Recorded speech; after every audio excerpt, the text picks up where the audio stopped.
Psychologists or former psych ward patients, what are some of the creepiest mental conditions you have ever encountered? Throwaway account, and not the scariest thing here, but it is true and a bit introspective. I had many attributes of ASPD as a child. I was mistreated by my stepbrother, abandoned by my biological father at 1 month old, and physically and emotionally mistreated by my overly loving yet chemically imbalanced mother. I was also quite violent. I also had problems controlling myself when I got frustrated around animals. I enjoyed having them around, but sometimes I would lash out. I once harmed my brother that I had to be put into an inpatient care facility at 13. Upon entry to this facility, they tested my intelligence and I scored 143 with a potential of up to 190, tested by a doctor of psychology over a 3-day examination period. I always felt superior to people and significantly smarter than everyone around me. The minimum stay for this facility was 1 month with a maximum of 6 months. I wanted out as soon as possible, so at first I would hurt myself and tell my mother that the counselors were grabbing my arm and leaving bruises. That was the first week. They told me and my mother that I was very manipulative. They were correct. After the first week, I realized that the only way out was in a month, so I began to do everything they asked and made people believe that I was fine and only had anger issues. The truth was that I had no real empathy. I would, for sport, make fun of people and see how mad I could make them. I only cared for myself and what was the best for my goals. I learned how to behave in society and how to get my way. On September 11th, I'm from the hyper-patriotic American South. I watched without any feelings. That was the first sign that I noticed and realized I had issues. I proceeded to go to my university psychological services and see a counselor. I never delved in-depth into how I had few emotions except anger. Fast forward a little over 3 years later, I was watching CNN. I was a serious collegiate debater and kept it on all the time. I saw the Sumatra tsunami on the TV, then it hit me, a twinge, an emotion, and I felt heartbroken for such a massive loss of life. It was strange to have that feeling. I'd never felt anything like it before, not anger but legitimate empathy for those who suffered. 300,000 lives lost in an instant. I've never looked into how common it was for it to happen so late, but at the age of 25, I developed empathy. I allowed myself to get a dog, and whenever I harmed her, I felt terrible. At 33, I now have a strong sense of empathy but still despise people who cannot control their emotions. I have a beautiful wife, a decent job, and a well-trained dog, all of which I love. The turnaround is amazing in retrospect. The scariest thing to me now is the path I could have gone down had I never developed emotionally. It's quite frightening to see myself as I was and where I am. The scariest part were my violent tendencies, which I have fully under control, unless you're that damn cabinet door upon whose corner I keep catching my head. I'm interested in hearing some of the psychological community's perspective on this, if it doesn't get buried. I wonder if his dog ever thinks, this guy was a monster, but now he's my best friend. Story 2. Not a doctor or anything, but there was a girl in my neighborhood when I was a teenager who was seriously messed up in the head. This little girl was probably only about 10 or 11 years old, and she was absolutely goddamn terrifying. I don't mean to be mean since I'm sure she had a legitimate mental disorder, but holy heck was she terrifying. She would often wander around the neighborhood alone. I have no idea what her parents were doing and why they would let such an obviously unstable child just walk around. She did a number of severely creepy things, including, but not limited to, sit on the ground, sometimes staring at walls and talk and laugh quietly to herself, say random things out of the blue to you even if you weren't talking to her. Sometimes they would be innocent things like, okay, let's do that. But sometimes she would say strange nonsense like, why, owl, tree, green, run? Not something she actually said, just an example of the randomness. But she would say it as though she was talking directly to you, like it was a completely normal conversation. I've heard her have actual conversations, so I don't think she was just rambling random words because she didn't know how to form sentences or something. She would randomly stomp at the ground or even smack it with her hands. She would touch things like run her hand up and down a wall for minutes on end, like as if there was something special about the wall. She did this with the ground, trees, objects, all sorts of stuff. She always had this really creepy, happy demeanor. She was always smiling and giggling for no good reason. Even when she would stomp and stuff, she looked like she was having a fantastic time. I haven't even gotten to the worst parts yet. You know, like the time when she ended a squirrel and tried to give it to one of my neighbors, calling it a present. Or the time when she grabbed a butterfly with her hands. Or when she pushed my little brother into an ant pile for absolutely no reason. Literally, she was just standing there. He walked past her and she just grabbed him and threw him into the ant pile, laughing as she did it. And what was the last straw, she actually tried to end one of our neighbors. Like, no, really. She somehow got a hold of a weapon, knocked on this old woman's door and tried to harm her. Luckily, the old woman reacted quickly and managed to wrestle the weapon away from her and called the police. I'm not sure what exactly happened to her after that, but I know within days she and her parents had moved out. Story 3. Hey there, I'm a therapist. Because I respect the confidentiality of my clients, I won't tell any of the interesting stories about them. As most people will tell you, psychotic disorders or symptoms and personality disorders tend to be the most shocking or unsettling. I've worked with violent offenders, including minors, ASPD clients, layman's terms, sociopaths or psychopaths, borderline clients, schizotypal clients, and users, along with the more run-of-the-mill clients. Personally, I've never been rattled by them, but that's part of why I went into psychology. Instead of being scared by the bizarre, I tend to be curious. Instead, I'll give some general information about some of the more bizarre disorders out there. My favorite bizarre psychological phenomenon to bring up in this type of conversation is the culture-bound syndrome of Koro. It occurs in Asian cultures. It is most common in men and seems to be associated with feelings of guilt or shame. Another one is brain fog, I know, weird name, which tends to affect primarily high-stress students in African countries. Basically, it's somatic blindness brought on by reading or studying too much. Pica is a disorder where people have an uncontrollable hunger for unusual items like clay, chalk, hair, paint chips, etc. I've read about extremely bad cases of hair pica where people have to have surgery to remove enormous hairballs. Obviously, eating other inorganic things can have serious health repercussions. Glove paralysis is another pretty interesting somatic disorder in which the person can't feel or move their hand or hands from the wrist down. Because of how your nerves are arranged in your arm and your hand, there is no way that it could be caused by actual nerve damage. Basically, there are two separate nerves that feed into the bottom half of your arm, pinky side, as well as your pinky and ring fingers. The other provides neurological impulses to the top, the thumb side, and your thumb, index, and middle fingers. There also exists a variety of interesting effects that can result because of damage to various areas of the brain. Aphasia, damage to the speech centers of the brain, can result in a variety of disorders of speech and speech recognition. I've worked with some TBI clients who have serious communication issues because of their brain injury, which makes progress very challenging. When there is an underlying organic cause to the disorder, it's very difficult to address it with talk therapy alone.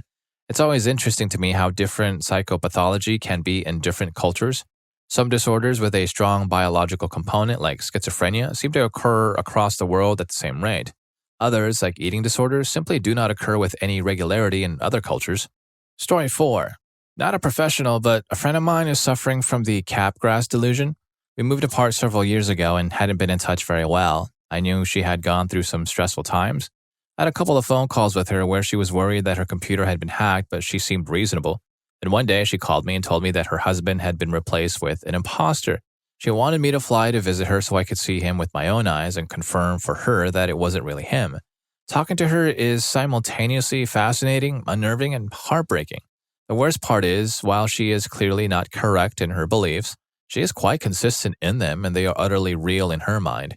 Imagine how terrified you would be all the time if you were certain that the most important person in your life was a stranger with mysterious, nefarious motivations. Imagine going to bed every night next to someone you thought was out to get you.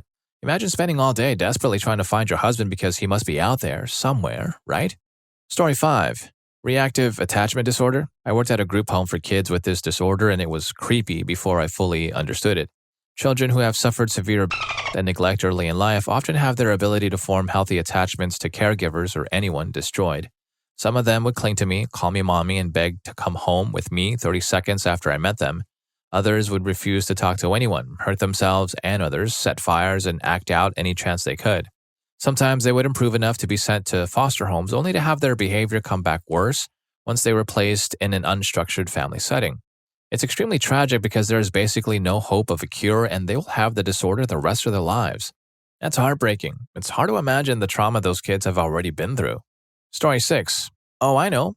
Now, nobody's been diagnosed with this in 40-odd years or so, but it's still taught in most undergrad courses because it's a really good example of a culture-specific disorder. It's called Wendigo psychosis, or Wendigo, Wetiko, or Wintiko, and here's how it goes down. You're a young male in an Algonquin tribe. It's been a long, cold winter, and your whole tribe is starving. You and your hunting partner have been out hunting for moose or deer or even a bear if you have to, but you've totally struck out. You're starving, he's starving, and you've seen the way he's starting to look at you over the fire at night. So you do what you have to do before he does. You terminate him. You know what happens, but you're starving, and the Wendigo comes and possesses you because the Wendigo possesses everyone. And now that the Wendigo has possessed you, you're hungrier than you were, hungrier than you've ever been before, but the only thing you're hungry for is more. So you go back to your tribe, and one of two things happen.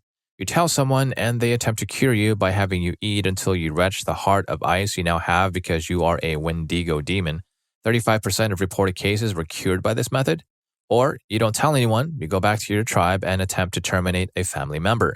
You will eventually be stopped and terminated during your rampage, and your remaining family members will burn you and scatter the ashes to prevent the Wendigo from possessing them too, the other 65% of reported cases. Story 7. Split brain syndrome. Sometimes, as a means of treating severe seizures or epilepsy, surgeons will sever the corpus callosum, the connecting tissue between the two lobes of the brain.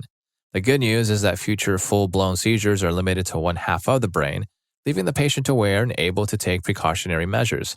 The bad news is that thanks to the lateralization of function, there are essentially two minds in the skull that can each only react to certain forms of stimuli. Patients usually develop workarounds, though. The weirdest part is the occasional outcome of alien hand syndrome, in which one of the brains takes control of one hand and uses it independently. When questions are presented to the controlling hemisphere, the hand can write out its answers, which are sometimes in disagreement with the main brain and the patient's spoken answers. It's been a while since I've studied abnormal psych, so the details might be a little fuzzy. Story 8. The selfish love/obsession of a teen with severe borderline personality disorder. This girl carved a boy's name, let's call him Steve, 10 times.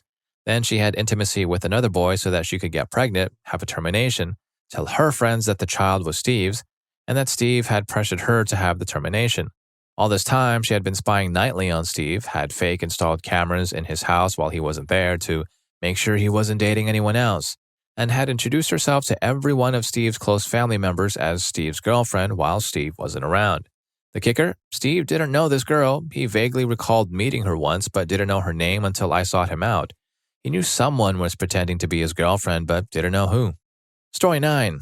I'm neither a psych major or a psychologist. However, I did spend a week in a mental ward. I had depression. I told a cop I wanted to end myself in a fit of rage, etc., etc. The hospital I was at was divided. One side was Group A, folks who needed treatment but were considered safe. Group B were the folks that had to be watched a lot more closely.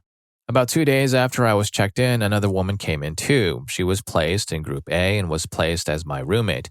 At first, she seemed nice and normal-ish, but after a few hours, her stories were getting mixed up.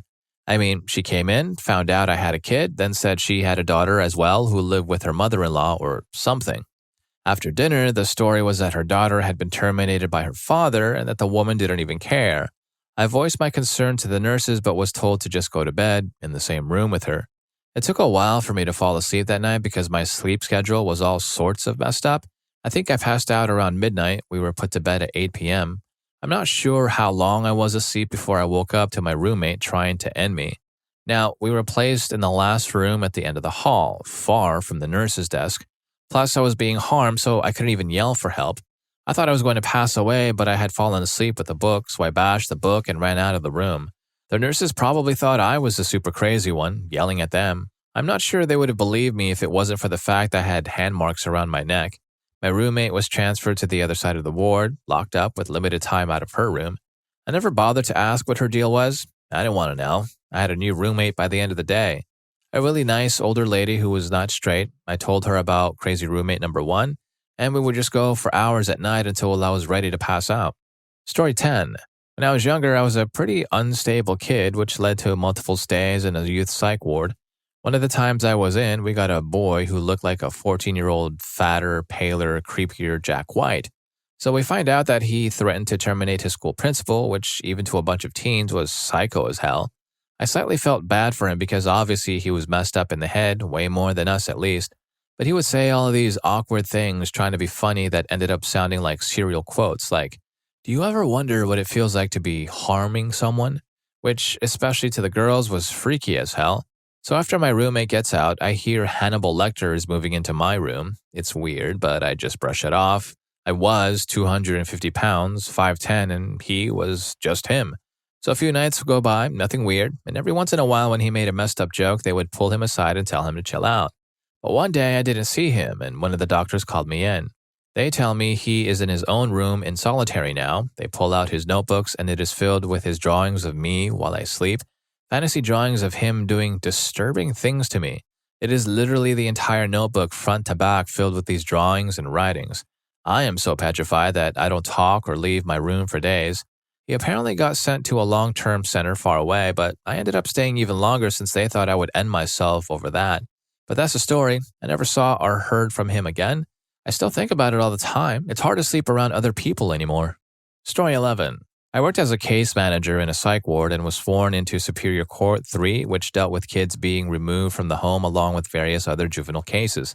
The worst I got from my boss in the court was a 15-year-old psych case. A boy was removed from the home of his single mom and two little sisters. He had obvious control issues and almost seemed mentally challenged. Learning more about him, he was incredibly manipulative. He could manage to get other people to do all sorts of things and snap back into the almost stupid, innocent person. I knew his mom wanted him in a full psych ward, and that precipitated his removal. After a couple of months of constant trips to juvie and to his community living area, I was questioning him about his statement that mom doesn't want me anymore. I asked him, that couldn't possibly be true. What makes you think that? He turned cold as day, voice changed, eyes flared, stared right into my eyes and said in a deep voice, because I mistreated her. I was taken aback. After consulting the court and having the whole family go to a new psychiatrist and more educated therapists, it came out that not only was this true, but he had mistreated his two sisters in the past multiple times. His mom only once before the cops were called and he was removed, although at the time we didn't know that was why he was removed. When the cops came, he was acting out and violent already, so he was removed on that basis. He later had to be moved to a more intensive facility. Between that and the crappy pay between two jobs that were crazy hard, I decided to go back to school. Story 12. I live with a longtime friend who I am convinced is developing or has developed disorganized schizophrenia over the past 3 years. It's not as crazy or mind-blowing as some of the other ones on this thread, but it is truly messing up his life and making it exponentially harder for me to tolerate him on a daily basis. More bizarre than anything. In the past couple of months, especially, he has exhibited extremely antisocial and disorganized behavior. Everything from inappropriate emotional reactions to irregular life events to an inability to form complete sentences or thoughts in a conversation to just plain old messing around with people by not making any sense, sometimes on purpose and sometimes unknowingly. He used to be an extremely personable guy who could approach anyone and make friends. Now he literally can't hold a conversation but still wants to be really approachable and personable, but doesn't realize that he actually creeps people out so much that they will passionately avoid talking to him again. The most frustrating thing that he does is basically attach to me whenever I'm at home. He'll stand in my bedroom door and watch me do my homework, fold my laundry, clean my room, work on my computer, build Legos, etc. And he will always be in the same room as I am unless I have shut my bedroom door. He mimics my actions, wakes up whenever I do, goes to sleep whenever I do, always wants to cook or clean whenever I am. I essentially have to find things that he can't or doesn't know how to do to get some freedom. It's mostly me because I've known him for way longer than my roommates, but when I'm not at home, he does all of this to them too. I think this all stems from his inability to make basic decisions like when to eat or what to study, or when to leave in order to be on time for something. This extends to almost every aspect of his life. I've been seeing a counselor to consult with her about it, but it's basically impossible to know anything for sure because she can't tell me any information about him or his visits. He started going as well. I don't know if he goes to them unless I ask him, and there's no telling when he will forget about a session or just decide not to go to a doctor's evaluation. It's even more frustrating that this counselor keeps telling me that I shouldn't keep reminding him of these things or keeping tabs on him because eventually I will be like a mother taking care of an infant child. My words, not hers, and she's right, but it is upsetting. Weirdest part, he's studying behavioral neuroscience. Wow, and if you're enjoying the video, learning a thing or two, please don't forget to hit that subscribe and like button for more videos just like this. Story 13. I've been in a psych ward myself, and the creepiest person I met there was a girl who'd had meningitis or something, so she had a hunchback. She was a really nice, sweet, and funny person, but she hated her life and didn't think anything would get better, so she was utterly desperate to end herself. She would steal electronics from other people in the ward, like wristwatches, so she could swallow the batteries. When that didn't work, she broke her roommate's mirror. When that didn't work, they had to put her in a straitjacket in the quiet room for the night, and she would hurt her head against the padded wall, then keep going until she passed out, woke up, and kept going again and again. I know this because I was the unlucky one who had to try to sleep in the dorm room adjacent to the quiet room, and I could hear the thump every single time. I think they finally sedated her and took her to a hospital the morning after that. It's just not right for someone that young to be that desperate to pass away. Story 14. I worked 15 years in residential and in crisis mental health. Creepy things? Cleaning up a termination scene where a man harmed himself up really bad in a bathroom. I'd never seen such a mess.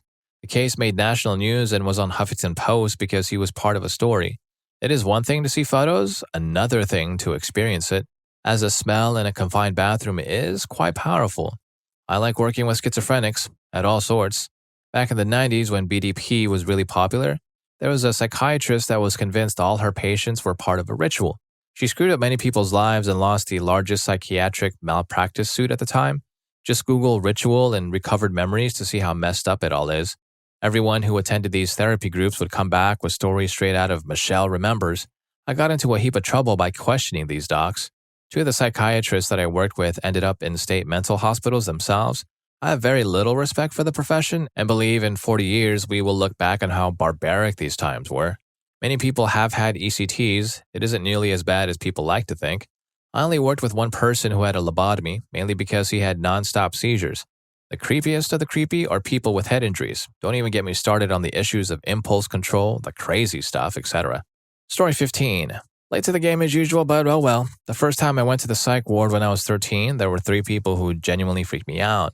The first was the first guy I saw who was a user and was strapped down to a bed in isolation. When I walked past his room, I could see that he was flexing against the restraints and screaming, just screaming. He did this for hours. You could hear it throughout the ward. It was very unnerving. The second I met in the group room, he was 16, average height, black, which was unusual for the suburb I lived in. Unfortunate, but true. And was one of 18 brothers and sisters who had been placed in foster care, adopted out by his bio mom. He introduced himself to me, then began introducing his many friends around him who were invisible to me. This is when I learned that he had early onset schizophrenia and Tourette's, which came out in tics of hysterical laughter. He went on to have a conversation with me, turning to his friends when they interrupted. He eventually was only speaking to the invisible people. This is when I backed away. A few days later, he ended up in the quiet room and was laying on the floor, whispering to himself, crying and hysterically laughing. I'm pretty sure they moved him to a state ward after this carried on for several days. The last one was when I was in the psych ward for the 5th time when I was 18. There was an elderly woman on the ward whose diagnosis I was unaware of for the length of my stay. I came back from eating one time and went into my room and laid down on the bed. Suddenly, the elderly woman walked out of a dark corner in my bedroom, stood at the end of my bed and stared at me for what felt like eternity, then went to lay on the bed beside me. I was like, nope, nope, nope, and ran to the nurse's station. It took some time to coax her out of my bed. For anyone who is interested, the reason I've been in and out of psych wards so much is that I have borderline personality disorder. Being crazy isn't terribly fun. Story 16. I got in trouble once and the cops were saying I should piece the house for the night. I didn't have anywhere to go and was pretty distraught over crap that had been going on. They said I could check into this place for a day or two for free. It was basically some center you'd stay at and you could see counselors and stuff. At that stage in my life, counseling didn't sound like a bad idea. So I go and meet my roommate, strange kid with, I guess, super bad anxieties. He was overall super emotional. I remember he'd bum cigarettes, and when I left, I gave him 2 or 3 packs, and he went wild. He wasn't too bad, though. There was another guy who kind of was, though. I don't know what he had. He didn't look ill. He was a stout black dude who dressed like a straight G. We smoked a cig together and talked, and I didn't think anything was wrong with him. Later, I'm chilling in the break room, and this cat starts talking to himself pretty fast. Like a back-and-forth conversation. Didn't pay much thought to it, though.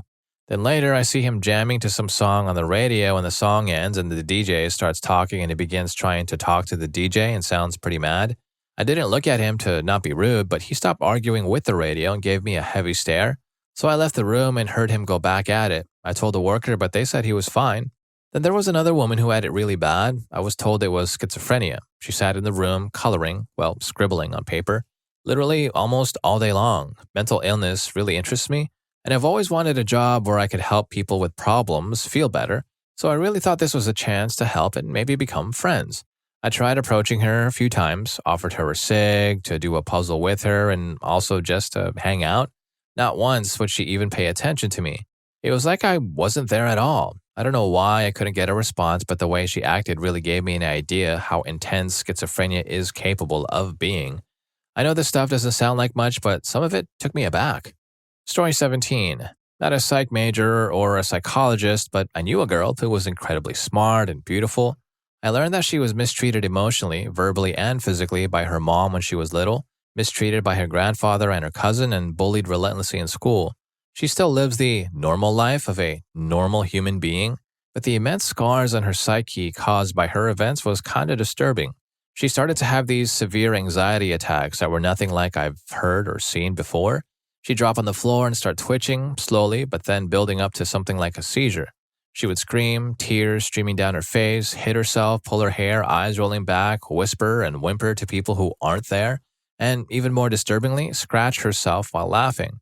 She's incredibly talented and she's completely conscious of her problem. It's very strange. Her mind tends to wander a lot and she obsesses over living in different realities rather than the one she lives in right now. She would constantly read books and watch movies, TV shows, and create a universe in her head and live in it to escape.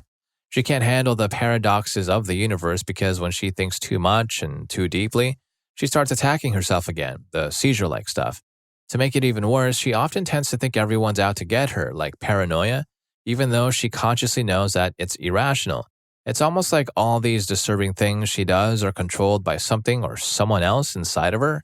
2 years ago, she moved a couple of states over. I know all of this because I used to be one of her only confidants, and even she didn't trust me with the deepest and darkest secrets of her psyche.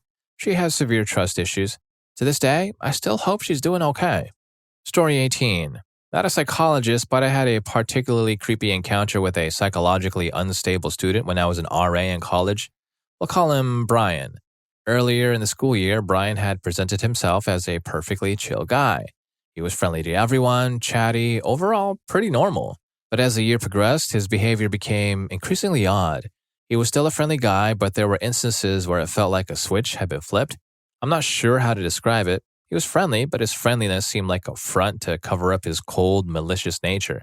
He started lying a lot and doing things to creep out other students who had been his friends up until that point. Brian's parents eventually pulled him out of school and took him back to their hometown in the Midwest. I wasn't there when they packed up his room, but I had been told that he had become angry and violent. Many of the students were relieved that he was gone, not because they disliked him, but because they were straight up afraid of him. Fast forward a few months, I'm on duty in the RA's office. All of my coworkers, literally all of them, including the residence directors, had gone to a farewell dinner for one of the RAs who was leaving. I volunteered to stay behind and man the office. It's probably like 10 p.m. I'm all alone in the office, and who walks in? Brian. He slowly walks up to my desk, looks at me, and asks for the key to his room. He said, "I'm back from vacation now." I will never forget how absolutely cold his eyes looked. He was looking directly at me, but it felt like he was looking beyond me. There was just no sense of life in his eyes at all. I'm finding it hard to describe how utterly creepy it was. It was terrifying. I was all alone in a room with a psychologically unstable student who was twice my size, with no one nearby to help me if he snapped. I don't remember exactly how I managed to get out of the situation, but eventually we found out that he had flown back to school without telling his parents. We found his suitcase in a lobby nearby. All he had packed was a change of clothes and mags. Story 19. I have studied psychology to a small extent and score high on the scale used to identify psychopaths. Nothing on here scares me, though I can identify with portions. I am high-functioning in that I have a family, run a company, and am very well educated. I also know that I can be manipulative, but as a general rule, keep subtle as it is to my greatest benefit. I don't know if I feel empathy. I know what I am meant to feel and react accordingly. The worst part is that many years ago I sought help and went through maybe 4 or 5 psychologists. It was a game to mess with them and they would not see me anymore, so today I still wish that I had the opportunity to explore who and what I am, but cannot, as I will not have anything officially down on record because of my work and professional aspirations.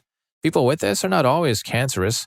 I know that I am different. I am strongly law-abiding and seek to create a better world for others. Don't confuse that with autism. If a student or the like would want anonymous discussion, I would be willing to do so. Story 20. I'm not a psychologist, but I do have some psychological/cognitive disorders, and one of them is very creepy. The not-so-creepy disorder I have is a panic disorder, treated conservatively with exercise and relaxation techniques.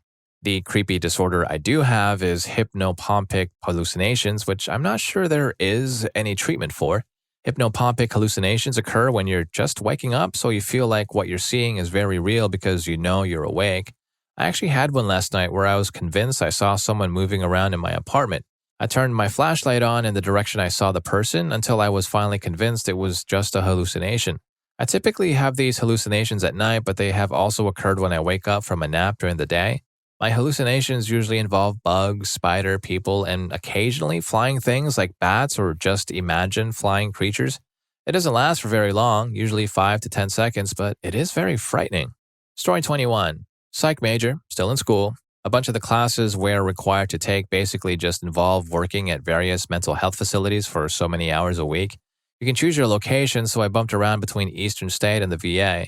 If you don't know anything about Eastern State, it's basically Shutter Island located in central Kentucky.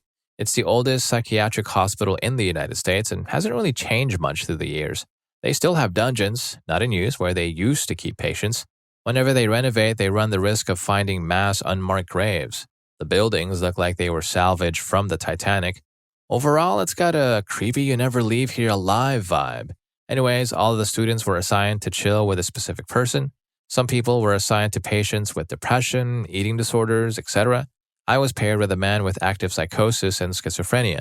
He was surprised when I told him that I was fully human because most people have Terminator DNA mixed in these days. But there's nothing wrong with that because even full Terminators have souls. He was a very progressive person in his view on machines. He believed he was John Connor and that Eastern State was his palace. He was always very sweet and let me know that if I needed a room to stay for the night, he would have one prepared for me and have them beam me whatever food my heart desired.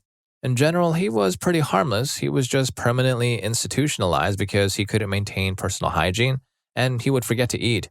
He was a permanent resident of about 7 years because they couldn't find the right medication balance. So one day, we're talking just like usual and he's telling me his life story. He was Adam and was actually millions of years old even though his human body was 17. In reality, he was probably in his 40s. And his daughter was Eve, and they were very much in love and living happily in Eden together until the aliens came and took her. Then he quickly recovered by saying that she still visits a hospital, the only time he never called it the palace, every week. At the end of the semester, I was explaining to him that I was going to have to leave and wouldn't be around as much anymore. He leaned in and whispered, "It's been good, honey. Now if you go home and you're pregnant, don't worry. I just gave you a dose of some Terminator DNA." Another guy at the VA was a Vietnam vet. A lot of the guys there will talk about guilt they have over committing or witnessing what they personally describe as termination. This guy did not. He was constantly in and out for anger-related violence. He watched his friend pass away and really just became unhinged after that. A lot of the docs speculated that he had repressed guilt about the incident, but he never showed it. He was very proud of what he did. Story 22. I have a very close uncle who has lived his life since 17 with manic depression and schizophrenia. It's been sad and it's been very frightening, and it has never been openly talked about. So strange. My mother is far too close to him, and as such, she suffered through a lot of violence and horrible treatment. As a child, I watched him attack my older brother, my father, and smack my mom around during different episodes. He's also a master manipulator, and I am witnessing him deplete my older mother of her savings as he manages to guilt her into action every time. I try to change it, but it's been going on for so long. I want to feel bad for him, and I try to understand it. I still harbor lots of fear and anger. As a young female currently, I still have horrible nightmares about him. This past year, he was charged by a neighbor. His condition is getting worse with age. I stay away as I think my mom will sadly pass away before him as she is the older sibling. I'm not willing to be the replacement, so I keep my distance. I think he begrudges me because of it, which scares me even more. Well, that's a tough situation. Family dynamics can be complicated, especially when mental illness is involved. Story 23. When I was in a mental hospital for my OCD, there was a girl who had tried to mistreat her sister. She was the strangest person I've ever met, albeit the way her mind worked was fascinating.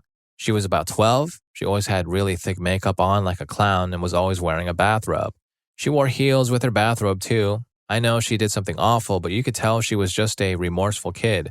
Whenever we'd go around and explain why we were in the hospital during our group therapy sessions, she'd just look down shamefully and say she didn't want to talk about it. It seemed like there was something afflicting her and she was suffering from it. My roommate had multiple personality disorder. She tried to convince me she had OCD, was schizophrenic, ADD, ADHD, and a multitude of other disorders. She was about 12 as well and also tried to convince me that she had a baby she was taking care of on her own because her family hated her. Found out she was lying, also found out her father had mistreated her too. Story 24. I'm not a psychologist, but a social worker that oversees 5 group homes. These group homes each house 4 to 8 adults with intellectual disabilities. My favorite house or caseload has 8 housemates who all have dual diagnosis of MR and mental illness. I really like the clients there, but some of them are so messed up it's difficult to deal with at times. One in particular has very bizarre tendencies. He's on a large amount of psychotropics for his schizophrenia and other various disorders. He's also moderately intellectually disabled. He typically seems quite spiked up because of the meds he's on and doesn't seem to feel pain much. Anyway, I once knocked on his bedroom door and he told me to come in. I came in and he was doing something weird to a hunting magazine. The page he was on had deer getting field dressed. He just kept on doing something weird and I was stammering, trying to figure out the fastest way out of the room. To his credit, he is a very sweet guy. He's never been inappropriate with anybody else and always does this in the privacy of his own bedroom. But if you knock and he's doing something, he will invite you in and he will not care if you are there. And if any of these stories got to you, here's more for you. YouTube thinks you're going to love this. I'll catch you in that video.